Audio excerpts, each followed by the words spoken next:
Hey everybody, this is Nick from ThreatX3 Productions, your stop for video games, movies, and everything nerdy. Welcome to the very first episode of Walk of the Dead. So what is Walk of the Dead? Walk of the Dead is a podcast centered around the brand new game coming out on July 12th called The Walking Dead's Our World. And in The Walking Dead's Our World, it is a GPS-based game where you move your avatar around on a map in-game based on where you are in the real world. If this sounds familiar, then yes, it's pretty much like catching pocket monsters, only now you're shooting zombies in the face. This podcast will dive deep into tips and tricks, stories from my journey, and all the cool loot that I get from all my adventures. Also, since this game is really about moving your character on screen by moving your body in real life, this will also sort of be a healthy living and nutritious and just a lifestyle podcast at the same time. I am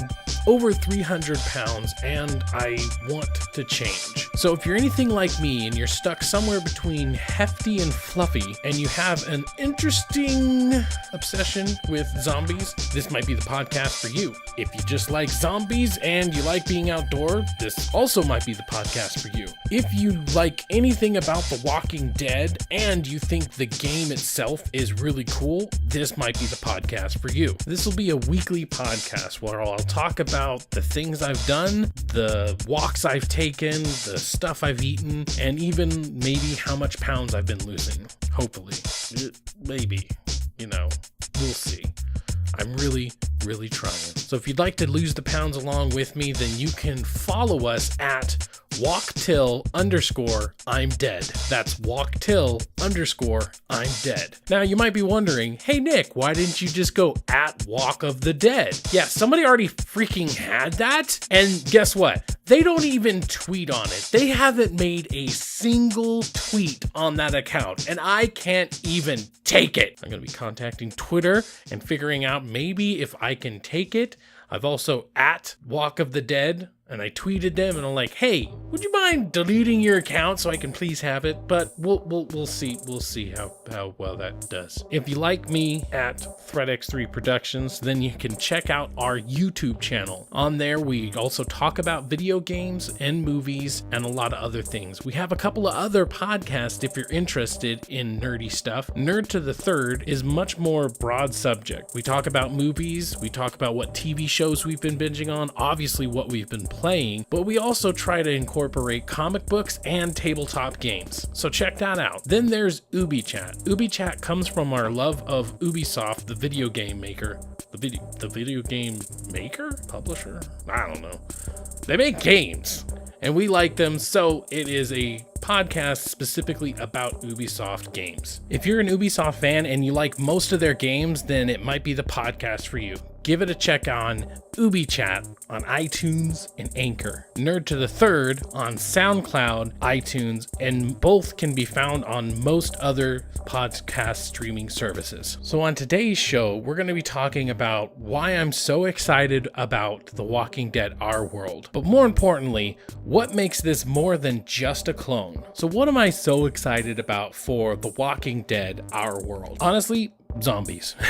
Honestly, I was a big fan of The Walking Dead for the first 2 seasons. Ever since then, it has been very okay. There's not necessarily a lot wrong with it. It's just sometimes it hits and sometimes it misses. And as you go later in the seasons, I feel like there are more misses than hits. I still like it. I still like the characters and the actors who portray them, but it's more of a passing fancy than it is an absolute obsession. So this game to me is more about the fact that I get to explore my world and shoot zombies than it is about my attachment to The Walking Dead. But from a business standpoint, this actually makes sense because they could have called it Dawn of the Dead Our World or other things, but when you think of zombies, at least in today's culture, you're probably going to think of The Walking Dead. It's one of the biggest cable broadcasting TV shows ever. And so I understand their marketing reasons for doing that. They could have just called this Zombies Our World or Zombies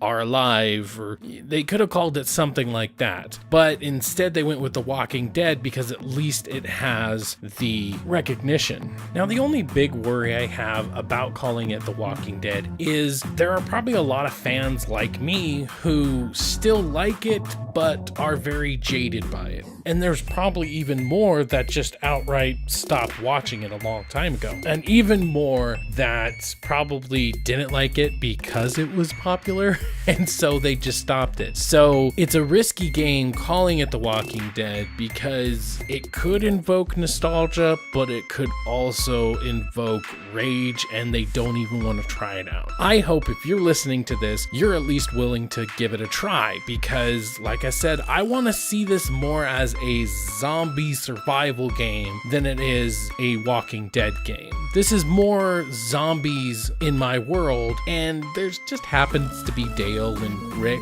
than just straight up a Walking Dead game. That's just my personal outlook on it, but I would love to hear your guys' obviously. This game comes out on July 12th, and honestly, I'm just really excited to go and explore my world. When Pokemon Go came out, and let's face it, we're gonna have to compare those two. When Pokemon Go came out, I literally said to my wife that, hey, if this had zombies, I would lose so much weight. And so now it does have zombies, and I have to live up to that. But I am very excited about it because the thought of walking around in my own world and encountering zombies, and now I have to shoot those zombies, is a really cool premise, and I'm super excited for it. So obviously there's going to be a huge comparison from this to Pokemon Go. And in a lot of ways, a lot of people might try to pass this off as just a Pokemon Go clone. Well, I don't personally think that way, and here's why. Here's why I think that The Walking Dead Our World is more than just a clone. In Pokemon Go, there are a couple of really simple tasks to do. Catch Pokemon, take over gyms, spin Pokestops, and fight in raids. Now, there are a lot of more subtle nuances like feeding friendly gyms or evolving or challenges, but most of those have to involve doing something that you've already done. Like, for instance, challenges, you just do something multiple times to complete that challenge, or catch multiple Pokemon to complete that challenge. But if we're looking at the very basic stuff that isn't repeated, it's basically just those 4 things. Catch Pokemon, take over gyms, spin Pokestops, and fighting in raids. Now, The Walking Dead Our World does have the equivalents of those, and this is how they are a little bit more complicated, but in a good way. Opening crates is pretty much the equivalent of spinning a Pokestop. You open a crate, you get a couple of items, some of them go towards leveling something up, and some of them go towards eating you. So pretty much like spinning a Pokestop. Then you have encounters. These can be compared to catching Pokemon because they can be used in augmented reality, just like when you're throwing the Pokeball, but now you're shooting zombies in the face. What's better about this is the Pokemon, all you do is catch the Pokemon. You don't fight the Pokemon. Here, instead of just flicking a ball, you're actually shooting a gun at them by tapping on the screen. This seems a little bit more cool, I guess, and more grown up rather than baby's first RPG. Not only that, but if you get heroes, they become your teammate and fight alongside you rather than the Pokemon doing the fighting for you. Then there's rescuing survivors. There's not really an equivalent to this, other than, I guess, maybe you can compare it to catching a Pokemon because you're saving the survivor from zombies, but it's really not the same because, once again, you're shooting at the screen by tapping on it, and you have a partner helping you out, and as long as you get them before they kill the survivor, you get the survivor. Then they follow you around and you go to building structures. At the different building structures, these can be leveled up, and this is where you drop off all your survivors. Now, by dropping off these survivors at each individual building, each one has a different buff that it'll get you. Maybe you'll get some hero cards, or some weapon cards, or some perk cards. Now, the building structures are the one thing that could be considered similar to the gyms because they're spread out throughout the world. But the great thing about this is that they're not set up randomly like at your local diner or at some kind of YMCA. Instead, these are buildings that you build yourself by getting building materials, and when you get enough, you get to decide where the building is. This makes it a lot more strategic. And instead of having 3 teams fighting over a territory, it's a lot more about the community helping each other out. And that aspect I kind of like. Then we have infestations. These are pretty much just harder versions of the encounters, but now you're doing it in waves, and at the end you get a chance for a even rarer card. Then finally there's raiders, which are similar to encounters, but now you're doing it against humans. And in this one you can have a leader and a hero, plus you're shooting yourself. So now you have 2 people on screen plus yourself, and it's just all out war. So then if you look at all those things, some of them are similar to Pokemon,